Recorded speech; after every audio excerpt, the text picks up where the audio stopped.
नमस्कार, मी कोमल माटले आणि पुन्हा एकदा सर्वांचं माझ्या चॅनलवरती स्वागत आहे आजच्या या नवीन व्हिडिओमध्ये। तर आजचा हा नवीन व्हिडिओ ज्यामध्ये मी एक पथनाट्य दाखवणार आहे। तर ते इयत्ता 9वीच्या मुलींनी केलेलं आहे। तर आदर्शी शाहू हायस्कूल कानेडेवाडी या शाळेतील विद्यार्थ्यांनी हे पथनाट्य केलेलं आहे। तर या पथनाट्याचं नाव आहे मला माझा भारत देश विकायचा आहे, मला माझा भारत देश विकायचा आहे। तर तो पूर्ण बघू।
माझं शिक्षण पण होईल आणि ताईचं लग्न पण। आत्महत्येची चाव लागताच गिधडं टपलेली आहेत। अरे आत्महत्येची चाव लागताच ही गिधडं टपलेली आहेत आणि आयते लचके तोडायला ही गिधडं हपापलेली आहेत।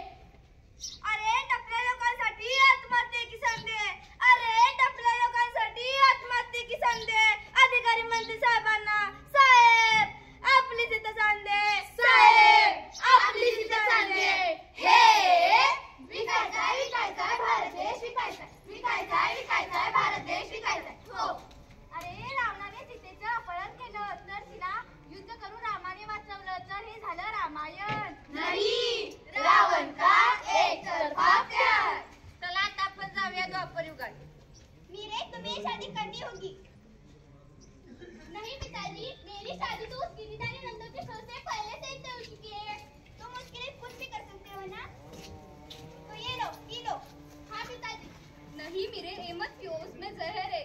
नहीं कन्हैया, इस जन्म में नहीं तो सही, अगले जन्म में हमारा मिलन जरूर होगा। तो यह था मीरा का एक तरफा प्यार। काय रे बाबन्या, कधी आला जन्म सुटून? अरे कालच आलो, तुला तर माहितीच आहे ना, आपला तर तो बाहेर येणार व्हिडिओ। येऊ तुझ्या एकदम आली। बोली, आले बोल की आपल्याला। ओ वैदी बोला ना।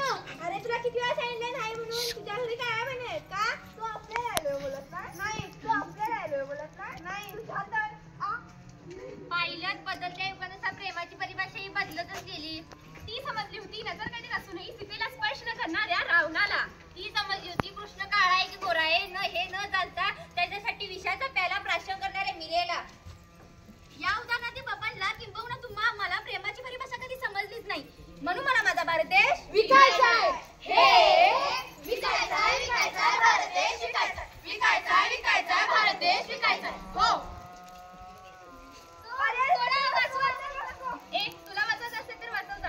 हा बघ मी व्हिडिओ काढलाय, हा जर सोशल मीडिया टाकला तर लाखो लाईक्स मिळतील मला। अरे सहन शक्तीच्या साऱ्या मर्यादा पोचला पण जातात। अरे सहन शक्तीच्या साऱ्या मर्यादा पोचला पण जातात। आया बहिणीच्या बलात्काराला लाखो लाईक्स मिळवले जातात। अरे नपुसता आमच्यात नाही, तुमच्या विचारात आहे, म्हणून मला माझा भारत देश विकायचा आहे। हे विकायचा विकायचा भारत देश विकायचा, विकायचा विकायचा भारत देश विकायचा। मला माझा भारत देश विकायचा आहे, मला माझा भारत देश विकायचा आहे, मला माझा भारत देश विकायचा आहे। अरे बस बस बस, आता मीच माझा भारत देश विकायला करते। भारत देश 1 लाख 1, 5 लाख, भारत देश 5 लाख 1, 5 लाख 2। ए थांब, मला सांगून आले तुम्ही कोण? अरे एवढ्यासाठी 16 वर्षी स्वराज्याची निर्मिती केली जोपर्यंत बळीराजाचं राज्य येणार नाही तोपर्यंत शेतकऱ्यांना वाली मिळणारच नाही. अरे आजच्या युगात बळीराजा राजकारणाच्या चक्रात अभिमन्यूप्रमाणे अडकला आहे. हो महाराज, तुमचा राजाच्या डोळ्यासमोर ठेवून प्रसंगी दगडगोटे आणि शेणाचे गोळे छोडून आम्ही स्त्री शिक्षणाला चालना दिली. देश हा विकून मोठा होतो की स्त्रियांना सन्मान देऊन याचा विचार व्हायला हवा. याच भारत देशाला इंग्रजांच्या जाचापासून वाचवण्यासाठी कित्येक तरुणांनी आपल्या प्राणाची आहुती दिली. त्यांच्या आहुतीमुळेच हा देश एक संघ आहे.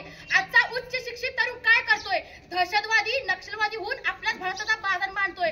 अरे एवढ्यासाठीच आम्ही बलिदान दिलं होतं. आमच्या बलिदानाला जागा हा देश विकण्यापेक्षा दुसरा देश विकत घेण्याची क्षमता स्वतःमध्ये निर्माण करा. आपला देश प्रजासत्ताक राहावा म्हणून आपल्या देशाचं सर्वात मोठं संविधान 2 वर्ष 18 महिने 11 दिवसात लिहिलं होतं.